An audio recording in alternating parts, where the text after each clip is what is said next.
Welcome back to Disney Unpacked. It's me, Len Testa, and as we continue this month's video series for Patreon, we're taking a close look at how Alien Encounter was transformed into Stitch's Great Escape.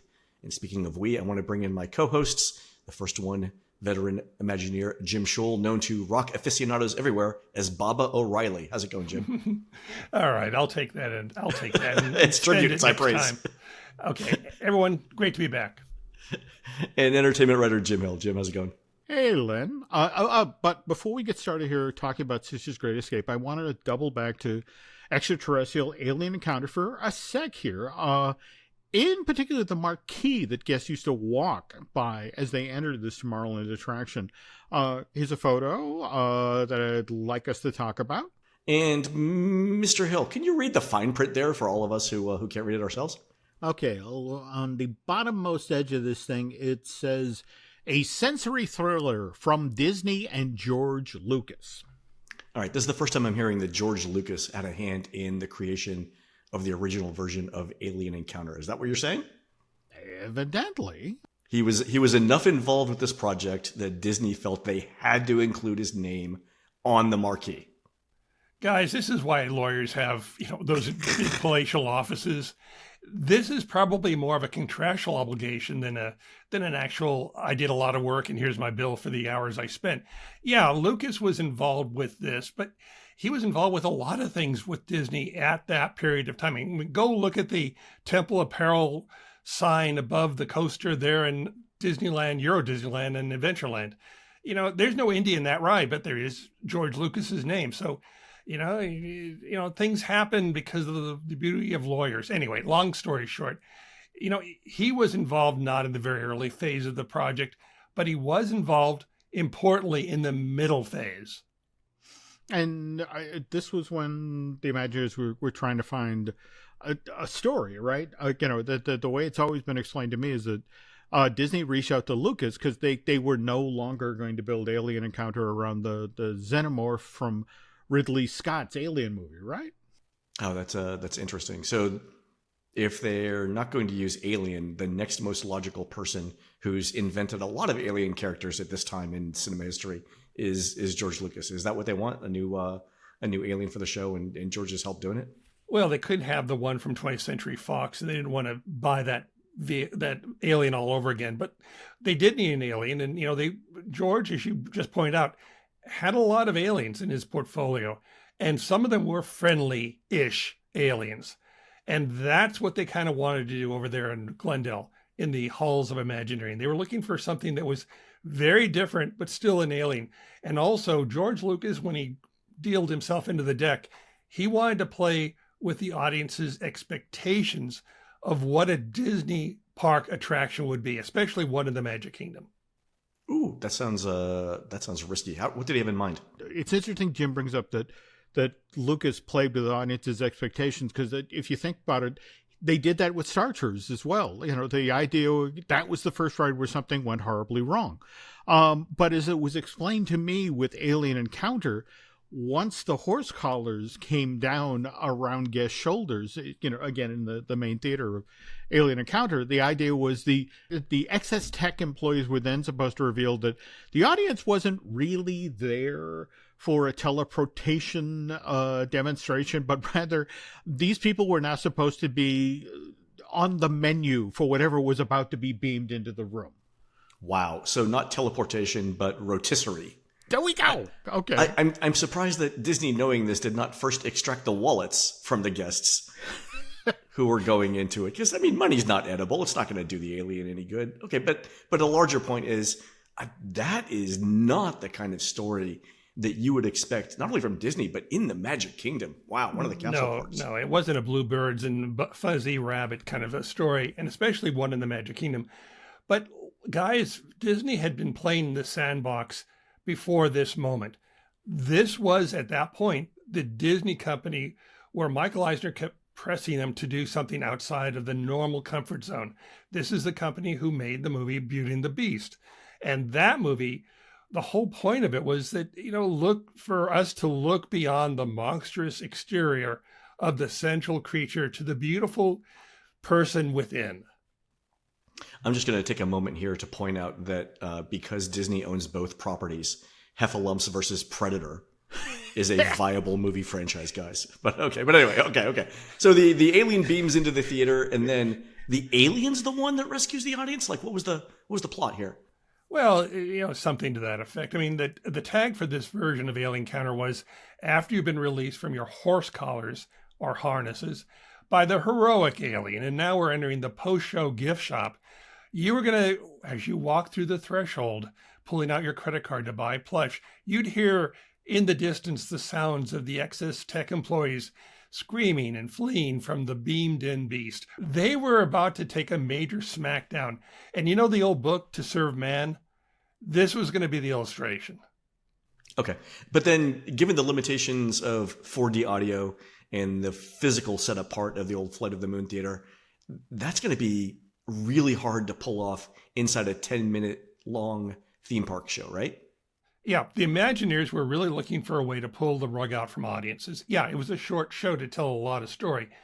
However, if it worked, the story would have, well, it would result in the guest expectations being totally thrown upside down over what they had been trained to expect. And by the way, Len, this wasn't the only inversion of this show that I guess they talked about. I heard that Tony Baxter actually pitched a version of the show where the difference was when they teleported the thing into the room, it's now this beautiful angelic creature, but then it does the Ark of the Covenant thing, suddenly become a demonic monster-like figure. So yeah, which I can confirm because Tony shared his drawings with me of this idea, and yeah, it was before was beautiful, and the after, not so much. Huh. So Tony Baxter invented Instagram filters, is what I'm hearing. Okay, that's noted. All right. So George Lucas's contribution to the development of Alien Encounter then was significant enough in terms of these ideas that Disney felt they had to put his full name on the marquee for the attraction. Is that right? Well, again, a lawyer's got a lawyer. And so when it came time to actually, sign the deal, that was one of the things that was part of the contractual obligation. Now, it's time to stop pretending to be lawyers and then pivot back to Skitch's Great Escape, which is, after all, what this show is going to be about today. With this alien, Disney now had an alien character it felt the guests would like to spend 10 minutes within a dark, confined space. Now, still harnessed to a seat, but at least, the alien of Stitch, he was a friendly guy. Jim Hill, have we thought for Patreon of just embedding everyone in the seats while they listen to the show? Because I'm thinking that would drive numbers through the roof. All right. Okay. We'll table that idea as well. Okay, so Jim Shull. All of this, though, had to happen super fast, right? Because Jim mentioned on the podcast that goes along with this video that Lilo and Stitch opened up in theaters in June of 2002. And then 15 months later, we learned that Alien Encounter is closing and it's going to be replaced by Stitch, right? That's Len is correct, and this all did happen really fast. Word first broke that an Alien Encounter redo was in the works September 21st, 2003, and less than 3 weeks after that, this Tomorrowland attraction had already closed as the Imagineers fast-tracked the redo. And there are a couple of reasons for that. Remember, you had a large capacity attraction right there in the center of Tomorrowland, which now they'd lost. And so the capacity was just, it was a hemorrhage that the industrial engineers and operators didn't want to see. Second thing is, remember that the DVD version of Lilo and Stitch, it was released to the public December of 2002. And I mean, Burbank was printing money. It went bazonk because they sold over 3 million copies of that one film on the first day that title was available for purchase. 3 million. Wow. 3 million. Wow. Okay. And then 8 months after that, so August of 2003, there was Stitch the movie, right? The direct-to-video sequel? Yeah, and then a month after that, there was Lilo and Stitch the series. It debuts on ABC as part of their Saturday morning lineup, and that does really well in the ratings. And just a few weeks after that, the very same animated series began airing on the Disney Channel, and it did equally well there. So there was everything to say that if they had a Lilo and Stitch attraction there in the Magic Kingdom, there in Tomorrowland, they'd be printing money. Okay, I want to focus on something you said there, Jim Shull, and that's the Lilo and Stitch part. Because Stitch's Great Escape, if I recall correctly, is missing one very crucial part of that show's success, and that is the character of Lilo, right? Well, it was a 10-minute show. Maybe if they'd had 11, 12-minute show, they could have fit in a little bit of a sidebar to include Lilo. Maybe. Yeah, 10 minutes doesn't give you much time for exposition, right? Not really, no. I mean, Okay. they could, blown a little bit of, palm scent in the room. But anyway, back to our story today. There's a reason why she wasn't there. And the fact is the project team was trying to take part and stage a show in a theater using physical plant and the attraction, things that kit parts that they already had in their hands. And they had to find a quick and affordable way to do this. Now, given the fact that they only had these restraints and a little bit of time, Lilo and Stitch, that side trip to Hawaii was ixnayed off, the project say. And the project decided to set this story somewhere else. Yeah, and as it was explained to me, this is why Stitch's Great Escape is set where it is, inside of a Galactic Federation prisoner teleportation center. So, in fact, if you remember, as the original Lilo and Stitch movie is getting underway, Stitch has already escaped from prison. This is the part of the movie and the ride that never really made sense to me. And that's what, the question of what Stitch did to end up in prison. But he does end up stealing a spaceship that looks like a red sports car and crushing it on Kauai, right? Yep.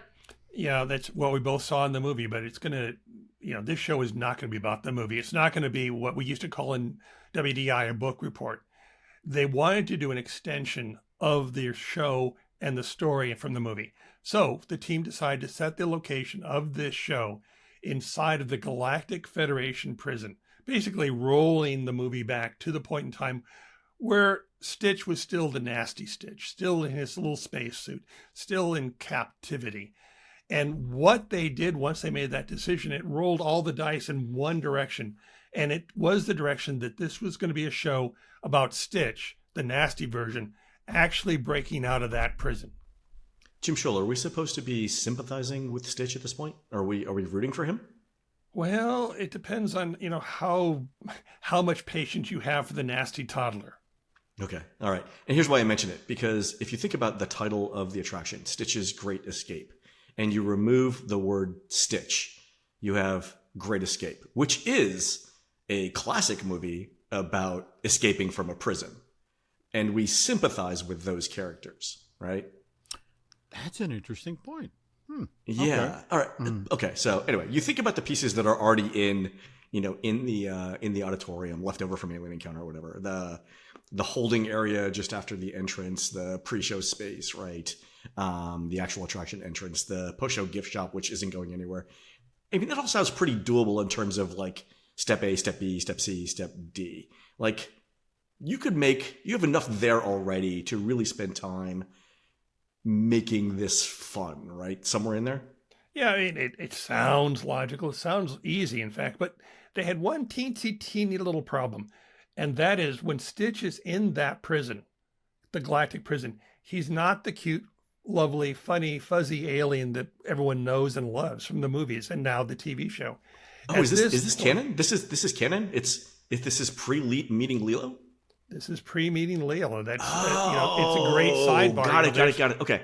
You excuse Lilo because he hasn't met Lilo yet. In fact, how could he? Because he's still the nasty little toddler. He's still Experiment 626. He's not even Stitch yet. He doesn't even be called Stitch. I mean, they should have called the attraction, Experiment 626's Great Escape. But anyway, long story short, that he's really obnoxious and he likes being nasty and obnoxious. And you're being in that room with him, well, bad things are going to happen. Yeah. So again, just to recap, hadn't met Lilo yet. Still not familiar with the concept of naughty versus nice. Okay. So I'm remembering now the experience of actually being strapped, into my seat. The part where the alien would spit on members of the audience, and then who can forget the chili dog burp smell that gets wafted into your face? Jim Shull, I'd love to know the chemical company that made that for Disney. Yeah, I don't know, but you probably won't be eating any meat products once you left that attraction. But if we can pause here for a second, that smell that you just mentioned, that was something new added to this attraction. It wasn't in Alien Encounter. So they had to now go back into those theaters, both of them, and install that equipment and the delivery system so it would blow the smell directly into your face. No easy task. Okay. I know on the last video in the series, you explained how the weed whacker flicked hair on the back of your head, making you think that the alien was right behind you, like flicking your hair with his tongue. But how did the smellitizer effect work for the chili dog? Oh, that was a lot harder because it meant surgery to the theaters, all of them, because they had to bring the smell right close to your face. So every single person had to have directly in front of them a little tube that was directed right at their face. And that's what blew the smell of chili dog breath directly into their face. And it was when it was time. Now, it was easy for one reason and hard for another. In every theater seat or row except the front, there was a theater chair back right in front of you. And so you had close proximity to blow the smell into your face. But the first row, there was no chair. So they had to rearrange and drill into the proscenium around the base of the tube in order to have a place to blow that smell back. Oh, so that's the custom installation that they had to do? Yeah, that was major surgery. Okay. Jim Hill, remind me, when did the Magic Kingdom version of Mission to Mars close? Okay, that would have been October of 93. Okay, so it's been more than 30 years since we all experienced this Tomorrowland attraction, right? I don't have a super clear memory of this particular attraction. Was there a screen on the floor? Yeah, there were. I mean, originally the old Mission to Mars, when it opened there in Tomorrowland Magic Kingdom, it basically replicated the old theater design from Anaheim, and which meant they had a screen both in the floor and in the ceiling. Okay. And was there a smellitizer effect as well? Oh no, not in that version. No, that didn't come along until Stitch's Great Escape. All right. So what else did the Imagineers do in their effort to use as much of the pre-existing physical plant for Alien Encounter, while at the same time, making sure that they're turning this Tomorrowland attraction into more of a family-friendly show? Paint. Happy paint. They went to Lowe's and bought lots of happy colors to replace all the grimy, solemn, death, indicating colors of the old Alien Encounter. So, pinks and greens and polka dots and flying kittens, they're all in. All the other stuff out. Puppy dogs, rainbows, and love. Yeah, they always work. Okay, so all of that, I believe you, Jim Shull, but still, inevitably, you go into the main theater, the horse collar comes down and constricts your movement and locks you into place. Well, now, interesting you say that. The horse collars in Alien Encounter were referred to as safety restraints, whereas in Stitch's Great Escape, the same devices, which again housed the 4D audio, were now referred to as DNA scanning units. The idea behind it was these restraints now were going to be detection devices to find out that you're a human, you're not an alien, you're not an experiment. Therefore, the cannons that were there to take down the alien, they would not be going after you. Oh, I remember this now. And this is why Stitch begins spitting on people inside of the theater. He's spreading his DNA around on everyone, which is going to confuse the trackers, which will make it easier for Stitch to eventually escape from the guys, this is pre-COVID, am I right? Exactly. Oh my God, yeah, I forgot. Wow, okay. And by the way, Len, just in case you're wondering, let me now point out what Stitch is spitting on the guests. Fresco? What he's spitting on. What did his spit consist of? I'm going with potable water, but I can be convinced of almost anything at this point. Okay, all right. Moving on, gentlemen. All right, let's now talk about the opening of Stitch's Great Escape, which again, November of 2004, which, if we're being honest here, did not go great. Well, no, hold on, stop. Got to hold on here. This attraction itself worked flawlessly. It worked exactly as it was designed. However, whenever you open a new attraction, the marketing department rolls in because they want to tell the entire world. And so they have a plan and they executed the plan. It was the plan that didn't go so well. I think I know what you're talking about here, Shull. Go ahead. Okay. So, who among us have not had the urge to throw toilet paper all over Cinderella's castle? I mean, or use graffiti and markup with paint. Classic beloved attractions that people have spent all year to come down to see, to have a family photograph taken in front of. Who of us have not experienced that desire to, well, basically, lift their leg on everything that we love and, cherish about the Magic Kingdom? I can imagine what kind of feedback the marketing department got from guests trying to get married over at the Grand Floridian. Just irony here, the old cliche, you only get one chance to make a first impression. And this was, 2004. So there was an internet now, and people shared photographs of that Cinderella Castle with the toilet paper dangling and by the way, it was faux graffiti, not real graffiti on the side of the building. But that was enough to get people, saying things like, I can't believe they did Cinderella Castle, and this is very disrespectful to Walt. Really? People said that? Yeah. Just, again, that's the beauty of the Internet Archive. You can go back and look at this in real time, and now, mind you, there were other parts of it that were kind of cool. I mean, as you walked into the park that morning, there was a giant inflatable Stitch in front of the train station. And if you remember the secret agent Cora Bubbles, I think is the name of the character, he was actually on Main Street asking guests as they came in, did you see Stitch? Because, you can look at the castle. He's been here. And how long did the castle appear with the toilet paper, Jim? It did just that one morning. Was that the plan all along? Well, yeah, I mean, the idea was that the press were there to get their shots. Bubbles, they were on Main Street, and then they go experience the attraction. By the very next morning, Cinderella Castle is back to looking as it usually does, pretty and pristine. But anyway, it doesn't really matter because really the ironic thing about it is Stitch had legs, little blue legs, little furry legs, and he found his way into the other Disney parks as well after this. This is true. There was the Stitch Encounter show, which opened at Hong Kong Disneyland in July of 2006. And then shortly after that, Stitch Live, which opened at Walt Disney Studios Park in Paris in March of 2008.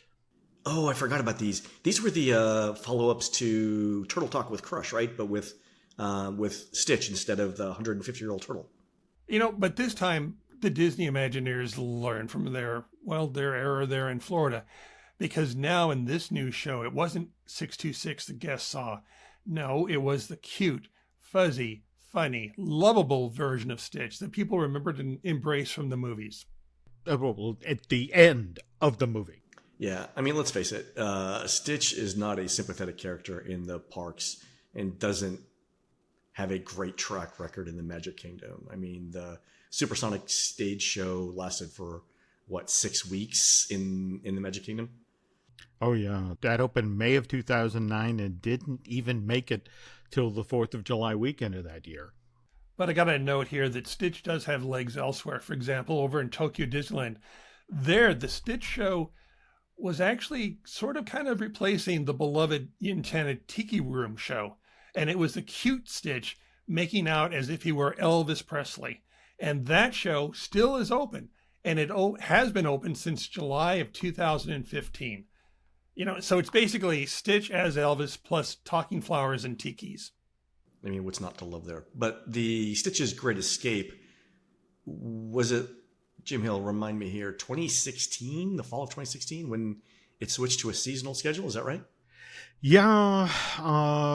Again, which meant only open at the Magic Kingdom when, that park was at its absolute busiest. In fact, and, when they needed as much capacity as possible. But then it gets worse. The following holiday season, 2017, Magic Kingdom doesn't even bother to open Stitch's Great Escape. But what it does is it takes the holding area for this Tomorrowland attraction, the space before the pre-show, and turned it into a meet and greet area where in the weeks around Christmas, you could go in there, get online, and then get your picture taken with a cast member dressed in the walk-around Stitch outfit, only he's wearing a Santa suit. Wow. So they kept the attraction built around Stitch closed, but then they turned the show building into an elaborate seasonal meet and greet where nobody even goes in the ride. I mean, that's a pretty brutal change. And it's driven by the fact that they do guest satisfaction surveys all the time in the Magic Kingdom or any of the Disney parks. And what they have is what they call non-preferred or preferred capacity. And something like Stitch, well, Stitch's Great Escape was not just a non-preferred capacity. When it closed, the overall satisfaction for the Magic Kingdom went up. Now imagine that. They took out an attraction and everyone going, yeah, great, you got rid of an attraction, thumbs up. I heard that was a rumor. That's true? Yeah, that's true. Absolutely. And it's happened before. It happened also in Superstar Limo and DCA. Same thing. They take something off the table and people like it better. Okay, so Jim Hill, Stitch's Great Escape officially closes when? January 6, 2018. And that corner spot in Tomorrowland, a prime piece of theme park real estate, has been empty this entire time? What's fascinating is the failure of this attraction. I mean, you got to remember, it emptied into a gift shop, Merchant of Venus. And that, the failure of, again, when we're talking about the second show to go into the space, that actually took down that shop. It's not a store anymore. Now, in fact, we were in there last year or thereabouts, and I think it was Mr. Shull was commenting on, they gave up retail space and it's now just overflow seating for Auntie Gravity's Galactic Goodies, the ice cream parlor next door. That's right. Which they never do. I mean, on no planet would the Disney company give up valuable income generating retail space unless there was a reason. I mean, the next step up for anti-gravity is to turn it into a janitorial room and bucket closet. Wow. Holy cow. So, Jim Shull, Imagineers have to be looking at this prime attraction and retail space in Tomorrowland and coming up with all kinds of ideas about what can go there, right? Well, yeah, they do. They think all the time. That's what's called a blue sky budget, and it's applied globally to the needs of every park. Now, in the case of the Magic Kingdom, though, going into Tomorrowland so soon after Tron Life Cycle's run opened, that kind of makes it a little bit more of a difficult sell. Now, Jim, when did Tron open? That was relatively recently. April 2023, right? So I rest my case. In the eyes of the Magic Kingdom, they've already gotten their money. They've already expanded and given people in Tomorrowland a reason to go over to that side of the park. Now, Tron was successful, and we can debate whether it was amazingly successful or just so-so. But for now, it's been announced that the next 5 years or so, or beyond 5 years, the money for the transformation of the Magic Kingdom, the investments in that park, will be spent on the other side of the park, over there on Tom Sawyer's Island and the Rivers of America. Right. So that's the Cars Road Rally and the Villains Land. So taking that into account, the fact that, Earth hasn't been moving yet, and we still have Big Thunder stuff going, it could be, 2030 before Imagineers pivot back to Tomorrowland and the Magic Kingdom and start, throwing around ideas for what could go in Flight to the Moon, Mission to Mars, Stitch's Great Escape? I would say it's way beyond 2030, Len. I mean, knowing, what they do and how long it takes and unforeseen things that suddenly interrupt your project, I think we're looking back into beyond the next decade before Tomorrowland gets a solution to the theater that opened as Mission to Mars and became Stitch's Great Escape. However, having said that, guys, I've got $5 Disney to put down in the betting pool right now that Stitch will be coming back to the Tomorrowland. I love the idea of a betting pool. And you know what else sounds like a great idea? Bringing this edition of Disney Unpacked to a close. Thanks to Eric Kersey for producing this episode of Disney Unpacked. So, gentlemen, what's up next for our Patreon subscribers? Well, given we spent as much time as we have on this episode talking about Cars Road Rally Ride and Villains Land, Why don't we talk about the attractions being removed to make room for that Magic Kingdom expansion, which of course is Tom Sawyer's Island. Okay, I love a show about earth movers and gravel. And as long as we're talking about the Tom Sawyer Island, which was designed by Walt Disney in Anaheim, that will also allow us to talk about, well, besides Anaheim, Adventure Isle in Disneyland Paris, which is their version, also Tarzan's Treehouse at Hong Kong Disneyland, which is another version, and the locked-in amber version of Western Land there at Tokyo Disneyland. And while we're waiting for that episode of Disney Unpacked to post, I want to remind you about our weekly editions of The Disney Dish, not to mention Mr. Shull's Disney Journey series over on YouTube. Those are both well worth seeking out. All right, that's going to do it for the show today. Thanks as always to all of our Patreon subscribers for supporting our creative efforts here. We honestly couldn't do it without your help. For the two Jims, this is Len Testa. Thanks for watching this episode of Disney Unpacked, and we will see you on the next show.